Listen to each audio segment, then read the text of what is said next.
When I pictured retirement, I didn't imagine betrayal. I imagined peace. Coffee on the porch in the mornings, golf with the guys once a week, maybe even a trip out west to see the Grand Canyon like my late wife and I always talked about. What I didn't picture was my own brother smiling at me across my kitchen table while he drained my future with a single stack of papers and a silver pen. Before I go further, let me pause here. If you've ever had someone you trust, someone with your blood running in their veins, try to take advantage of you, then you'll understand why I need to tell this. And if you're new here, welcome. I share stories of betrayal, justice, and the kind of revenge life forces you to invent when others cross the line. If you've been with me a while, thank you, truly. You're the reason I keep telling these tales. Please subscribe, hit that like button, and drop a comment if you've ever had family mix with money. And if you know someone planning for retirement, share this story with them. It might just save them the same heartbreak. Now, let me tell you how it began. I worked 38 years at the same manufacturing plant. I wasn't an executive, I wasn't flashy. I was just a man who clocked in, did his job, and made sure his family was provided for. Every payday, a portion of that check went into my 401k. At first, it felt like pennies, hardly worth it. But over the years, it grew into something solid, something I could point to and say, that's the reward for decades of sweat. My wife, God rest her soul, used to tease me about it. She called the account my quiet mistress, the one I actually remember to take care of. She wasn't wrong. That account was more than money. It was security.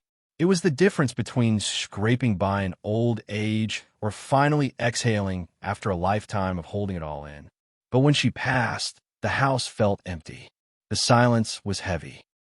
I stopped checking the account as often. I stopped planning trips. I started sitting longer in that old recliner, staring at nothing in particular. And that's when my brother Dan came sniffing around. Dan and I had always been different. I was the workhorse. He was the talker. In high school, I punched the clock at a gas station while he sweet-talked teachers out of detentions. In our 20s, I bought a small starter home while he was renting sports cars and living like tomorrow was guaranteed. He always had the smoother haircut, the sharper suit, the bigger smile. But underneath it all, he never built anything that lasted. So when he came by one evening with a folder tucked under his arm and a rehearsed casualness in his step, I should have known. Tom, he said, he always stretched my name out like it was punctuation. You've done well for yourself. Real well. But you're just letting it sit there. Do you know what inflation's doing to that account? It's like leaving steak in the sun. You need to invest. You need me to help you. I wave him off at first. I told him I was fine, that the money was fine, but he had an answer for everything. Words like portfolio, diversify, maximize. He said he had a guy who specialized in handling accounts for retirees. He talked about stretching my savings so it would work harder for me. He painted a picture of cruises, vacations, freedom. The truth is, I was tired. Tired from missing my wife. Tired from the quiet house. Tired from making decisions alone. And when you're tired, someone else's certainty can feel like comfort. So when he slid those papers across the table, I didn't study them the way I should have. They weren't even that official looking. No heavy stamps, no government letterheads. Just neat lines of text, spaces for initials, and one signature block at the bottom. What's this? I asked, pen hovering. Just transfer authorizations, he said smoothly. It moves your 401k into an account we can manage better. You'll still be in control. I'll just oversee it. Make sure you don't miss opportunities. I hesitated. He smiled that old Dan smile, the one that got him out of trouble 1,000 times when we were kids. And I signed. I remember the way he slid the papers back into the folder. Quick, efficient, almost too efficient. He didn't linger. He clapped me on the shoulder, told me I'd thank him later, and left whistling.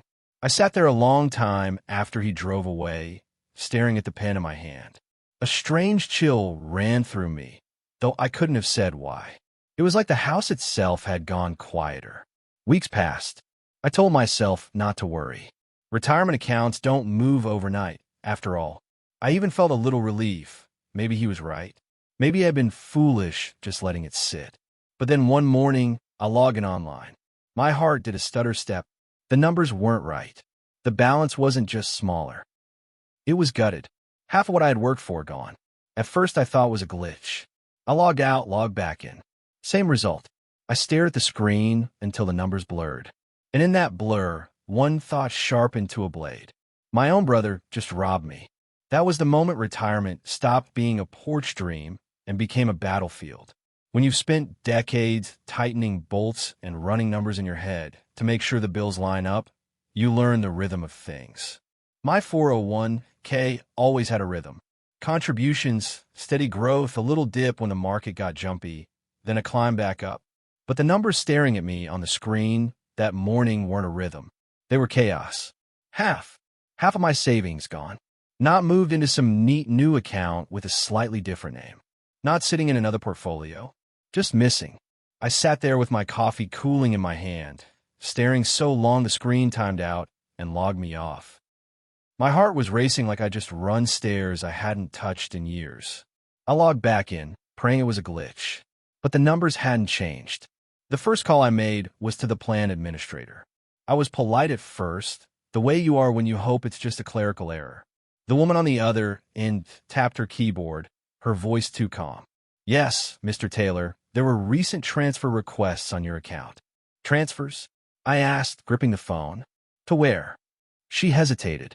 To an external account under the authorization of your listed power of attorney. I felt the room spin. What power of attorney? Her voice softened. We have a notarized document on file. Signed by you. That was the moment I knew. Dan hadn't just tricked me with jargon. He'd set me up, put papers in front of me that gave him control. Not a helping hand. Not a guide. Control. I thanked the woman, hung up, and sat in silence. Betrayal has a sound. It's the rush of your own blood in your ears when you realize someone close has been practicing their smile while holding a knife behind their back. The next call I made was to Dan. He picked up quick, his voice cheerful. Tom, how's the portfolio looking? Already up a few points, I bet.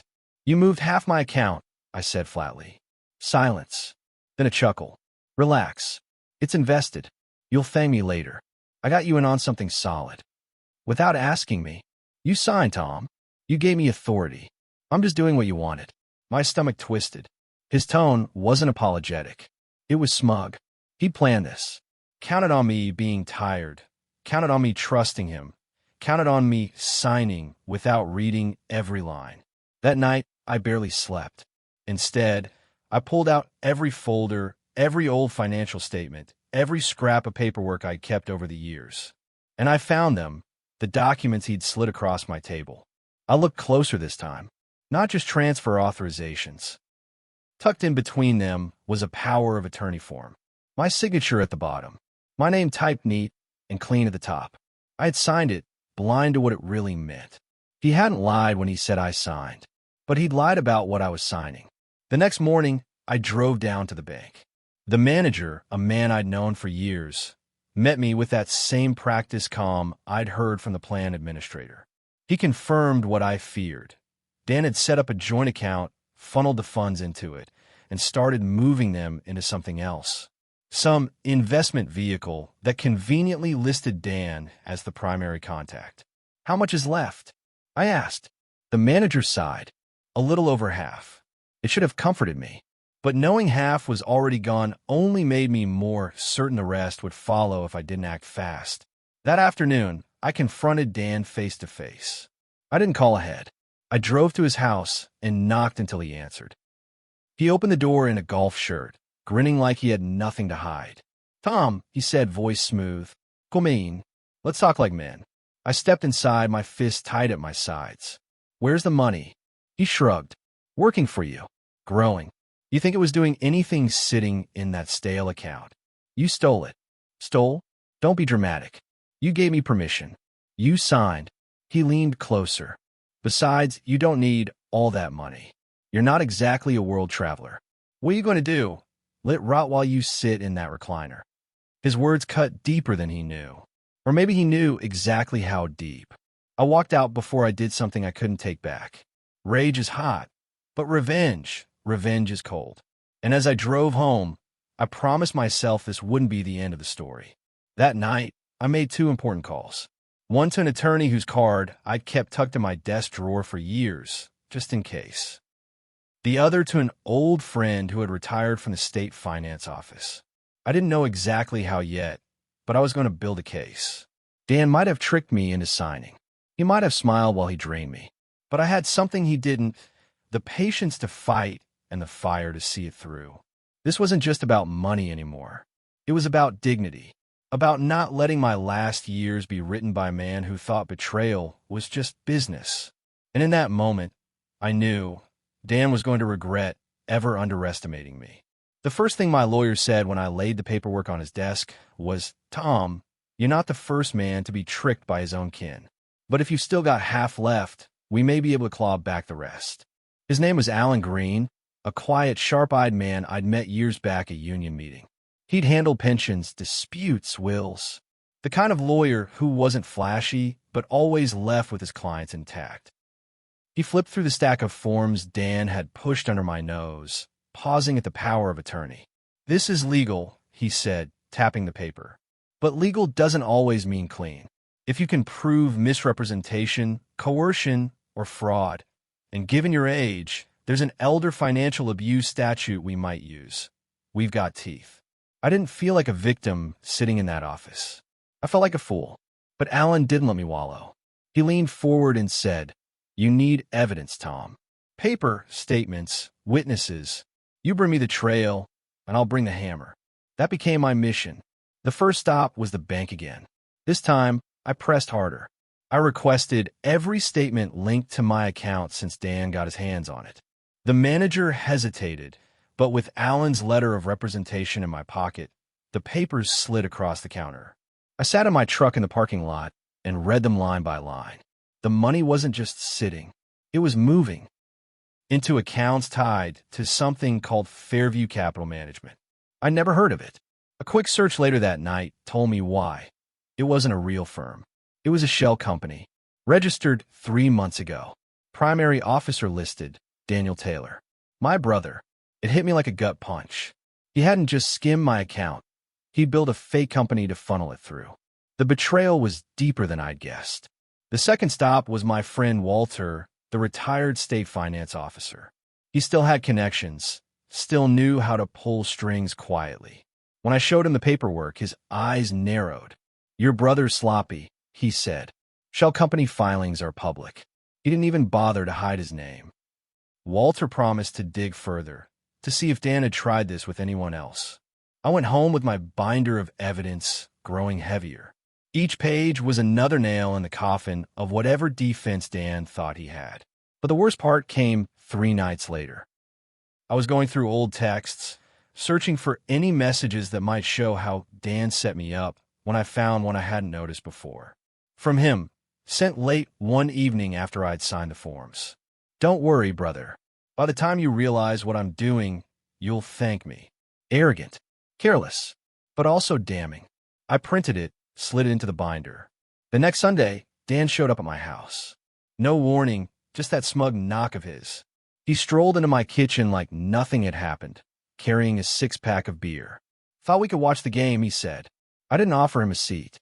"Where's my money, Dan?" He gave that lazy grin. "Working. Like I said, you're too uptight, Tom. I'm making it grow." "You mean you're making yourself rich?" He chuckled, cracked a beer, and leaned against my counter. "Why not?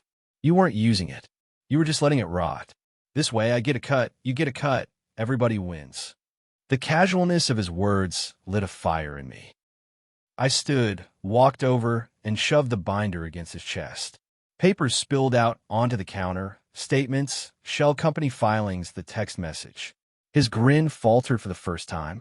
"Where'd you get this?" he asked, his voice tightening. "Doesn't matter. What matters is I know.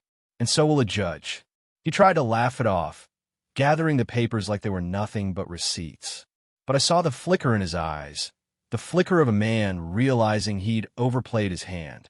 "Tom," he said, lowering his voice, "you don't want this to get ugly. Families don't drag each other through court. Think of what people will say. Think of Mom, if she were here." I stared at him. "Mom raised us better than this. You're the one who forgot, not me." He didn't have an answer. He left with his 6-pack still unopened. That night, Walter called back. "Tom," he said, his voice grim, "your brother's been running this scam with two other retirees. One already filed a complaint. If you step forward, you won't be alone. The DA might take it criminal." Criminal. The word settled over me like a weight and a gift. This wasn't just betrayal in a kitchen. This was theft, fraud, and abuse of trust on a scale bigger than me. I closed the binder, feeling the hard edges under my hands. Dan thought I'd roll over. Thought I'd be too ashamed, too tired, too forgiving. He had no idea who he was dealing with. Because I wasn't just going to get my money back. I was going to make sure the world saw him for what he was, a fraud in golf shirts, a thief hiding behind family ties. And I promised myself, the next time we stood in the same room, it wouldn't be my kitchen. It would be a courtroom. When you spend your whole life working with your hands, you learn to spot when something's crooked. A bolt that doesn't line up, a belt that slips just a little, a sound under the hood that isn't quite right. That's how Dan's smile looked to me when he tried to brush everything off. Crooked, too slick, too rehearsed. But I didn't need to argue with him anymore. I had something stronger than a brother's smooth talk, proof. Alan, my lawyer, moved fast once I handed him the binder. He filed an emergency petition with the court to freeze the accounts tied to Fairview Capital Management. If we're lucky, he said, we stop him before he drains the rest. We weren't just lucky. We were timely. Within 48 hours, a judge signed the order, and Dan's little shell company was locked down tight. He couldn't move another dime. When Alan called to tell me, I felt something I hadn't in weeks, relief, sharp and clean. For once, the bleeding had stopped, but freezing the money wasn't enough. Alan was clear. Tom, if you want this to stick, we need more than paper. We need testimony. We need witnesses. That's where Walter came in again.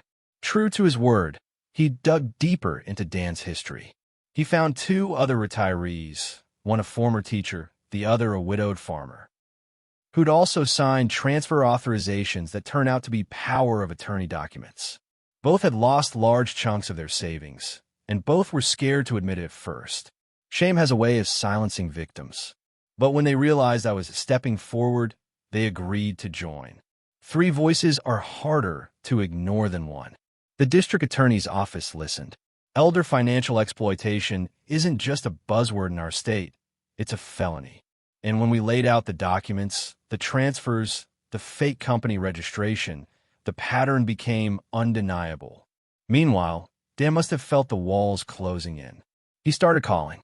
First it was breezy. Tom, we can work this out. No need to get outsiders involved.